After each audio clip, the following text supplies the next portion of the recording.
Bonjour les amis, c'est David, merci encore pour votre fidélité malgré ce retard dû aux problèmes informatiques, ça y est, c'est derrière nous. On a vu déjà lors des précédents épisodes comment travailler la géographie avec les départements français, les États-Unis d'Amérique, et à chaque fois c'était autour du grand système. Vous m'avez donc posé la question, est-ce qu'il est possible de travailler la géographie en dehors du grand système? Bah oui, donc je vous propose aujourd'hui de voir ensemble l'Europe des 28, parce que c'est une vraie question qui m'a été posée, en dehors du grand système. Attention, c'est parti.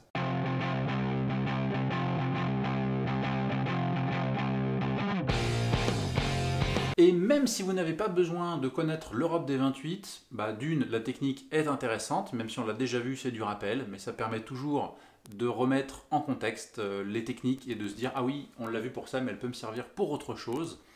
Et puis d'un point de vue culture générale, c'est toujours intéressant de refaire le tour de ces pays-là. Et troisième point, je veux dire que ces associations d'idées vont vous permettre de continuer à être créatif. Parce que c'est souvent ça qui ressort, c'est « Ok, c'est bien beau, les listes, les tables, les machins, mais comment être plus créatif, comment bien voir ces images, comment faire les liens ?»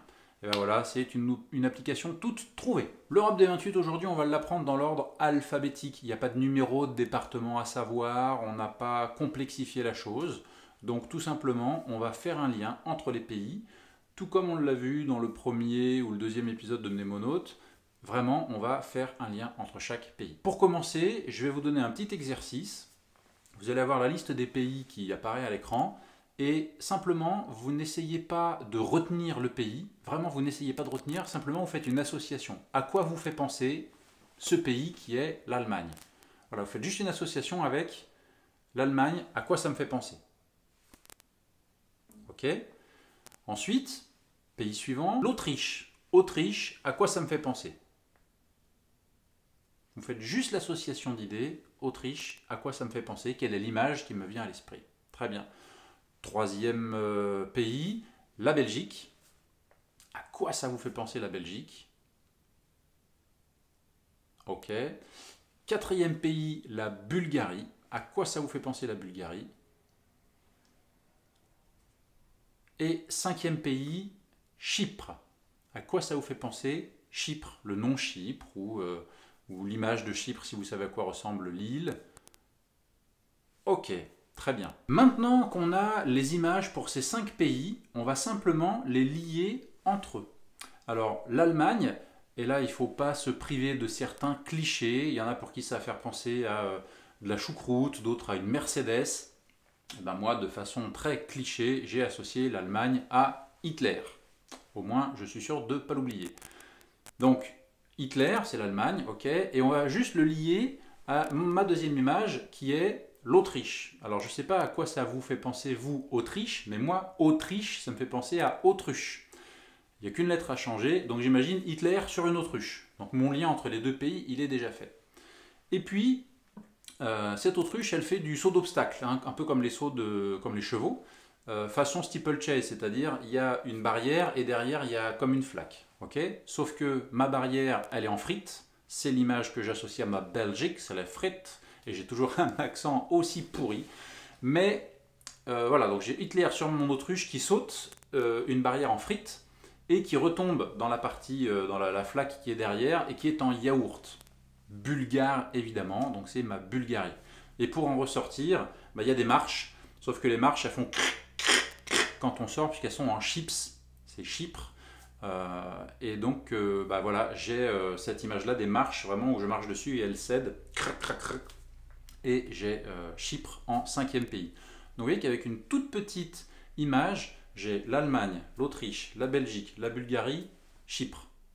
5 sur 28, on a fait entre un 5e et un 6e du boulot, et on va y aller comme ça. Je vous emmène avec moi, je vous ai préparé quelque chose. Allez, on y va en très gros plan, de un peu la même façon que je vous avais fait la vidéo sur le Rubik's Cube. Et cette fois-ci, je vous ai préparé façon cartoon mes 28 images pour l'Union européenne. On commence avec Hitler. Je vais vous le mettre là si ça fait bien la mise au point. Hein, donc ces images-là, on les a déjà vues ensemble. Et donc c'est Hitler sur une autruche. Ah, très bien. Et cette autruche, elle saute au-dessus de mes frites et de ma mare. Très bien, donc j'ai ma Belgique. Ok, sauf que, je vais l'enlever. plaf, elle se vautre comme ça dans le yaourt. Et pour ressortir, elle marche sur mes chips. Et on continue avec tous les autres pays. Et là, faites l'association avec les corbeaux. Avec, pardon, pas les corbeaux, la Croatie. Pour moi, la Croatie sont des corbeaux qui font croa, croa, et qui viennent picorer les miettes de chips. Hein, il y a une certaine logique là-dedans. Et sauf que là, à côté, il y a un âne gourmand qui est embêté par les croas, qui veut garder les chips pour lui, et donc il met un coup de sabot. Et donc, vous voyez, alors, on peut mal dessiner, mais avoir une image mémorable. Le corbeau, il se prend un coup de sabot dans la tête, donc il a une marque d'âne sur la face. Donc, marque d'âne, Danemark, et on a le pays du Danemark. Très bien. Donc, l'âne, il veut manger, et finalement, il en a déjà plein la bouche, et là, il est étonné, donc il en crache sa paella, c'est l'Espagne. Donc, hein, je fais une grosse paella, comme on voit des fois dans les marchés, avec une grosse spatule. Donc l'âne, hein, on reconnaît un petit peu l'âne, mais on fait aussi bien qu'on peut. Encore une fois, la qualité du dessin n'est pas importante.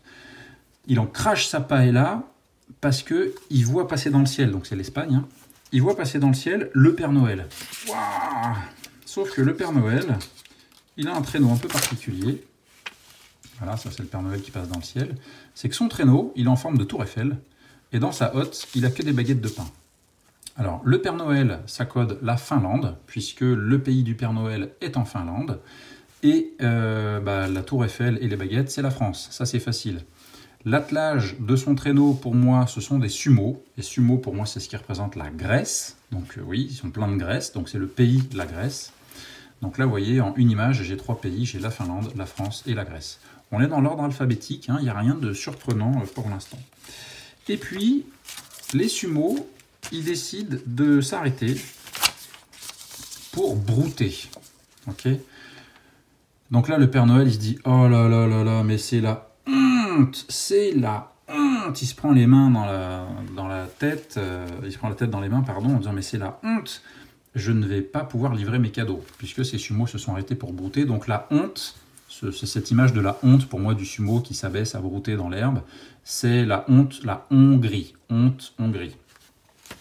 Ok. Et puis parmi tout ce champ de trèfle là, il trouve un trèfle à 4 feuilles qui va décider de mettre en pot.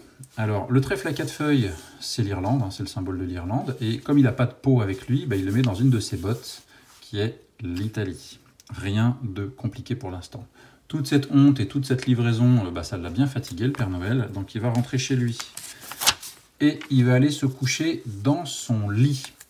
Lit Lituanie. Donc il saute dans son lit et bang! Vous voyez le bang là, il se cogne parce que son lit est en métal, c'est les reflets que j'ai fait ici. Son lit, il est en laiton. Bam! Un bon métal, alors c'est joli, c'est doré, mais ça fait hyper mal et il se luxe le genou. Donc j'ai le lit qui est la Lituanie, le laiton, donc c'est du métal, c'est la Lettonie, et il se luxe le genou, c'est le Luxembourg. Crac! Vraiment, il faut voir ce genou là du Père Noël. Et il crie « Ah, j'ai mal !» Donc j'avais la Lituanie, la Lettonie, le Luxembourg, et j'ai mal, parce qu'il a mal, et donc la mère Noël lui prépare un whisky au malt. Là j'ai 2 images, sur le j'ai mal avec il pleure façon collège foufoufou, mal, malt, comme ça je suis sûr que malt je l'oublie pas.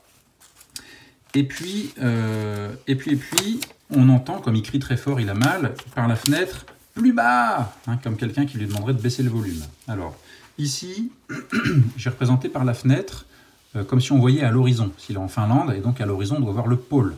Et ça, c'est la Pologne, hein, qui dit plus bas, donc c'est le symbole du volume que j'ai barré. Si le fait de faire le pôle pour voir la Pologne ne vous plaît pas, vous pouvez imaginer que devant la fenêtre, il y a une barre, comme une barre de pompier qui passe, et qu'il y a un personnage qui descend sur cette barre, qui descend et qui dit plus bas à ce moment-là. Et donc c'est une pole dance, donc vous aurez également le Pologne. Hein, tout va très bien là-dessus. Et ce personnage qui descend, donc moi je vous le refais sur mon pôle, hein, c'est une tortue. Alors tortue, pour moi, c'est un petit peu tiré par les cheveux, mais elle code le Tortugal. Portugal, tortue, Tortugal, Portugal. Ok. Donc j'ai ma tortue qui fait un chèque. Hein, associez bien chaque image. C'est la République tchèque. Bah ouais, hein, pourquoi faire compliqué? Elle fait un chèque à des rouquins, des pauvres rouquins, parce qu'elle est obligée de leur donner de l'argent. Et donc roux, ils sont roux les deux enfants là, et ce sont des Roumains. Je leur donne dans la main. Donc le Portugal, République tchèque, Roumains. Ok, sauf que les Roumains, comme ce sont des petits rouquins, ils ont honte d'être roux, hein. Souvent les roux, on ne sait pas pourquoi, vous êtes très jolis les roux, ils cachent leurs cheveux sous des grands chapeaux de la garde de la reine d'Angleterre.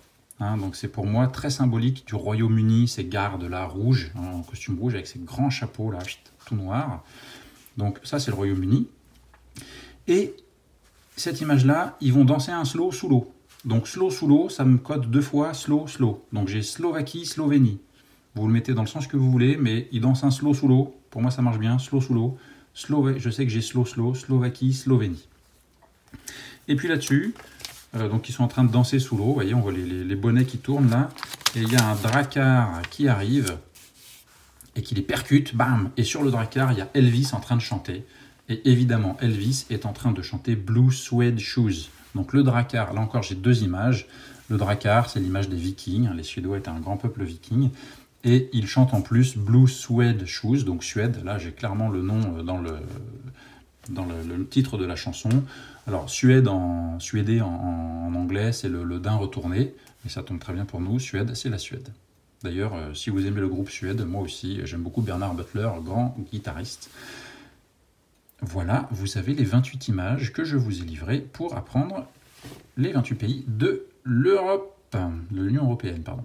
Voilà, donc vous voyez qu'avec un simple petit film comme ça d'imagination, vous aurez vos 28 dans l'ordre alphabétique, avec une image rigolote qui sera facile de réviser parce que ça prend pas longtemps, c'est pas comme une liste où vraiment, voilà.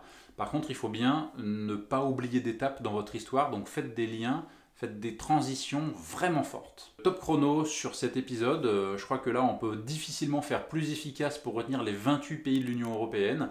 Donc si vous avez des examens cette année, voilà, vous avez une leçon déjà qui est de côté, qui est dans le dur, et on va très bientôt voir ensemble comment réviser efficacement, faire un planning qui n'en est pas un, et en tout cas qui est ludique à faire, je dirais presque un peu façon jeu vidéo. Merci encore pour votre fidélité, n'hésitez pas à partager, on a dépassé les 20 000 abonnés désormais, c'est magique. Objectif 50 000, donc je compte sur vous, partagez, parlez-en autour de vous. Si Mnemonautes vous a apporté quelque chose, eh bien, il y a de grandes chances que ça apporte quelque chose à ceux que vous aimez. Donc allez-y, encore un grand merci, c'était David, à bientôt et en attendant, n'oubliez pas de vous en souvenir.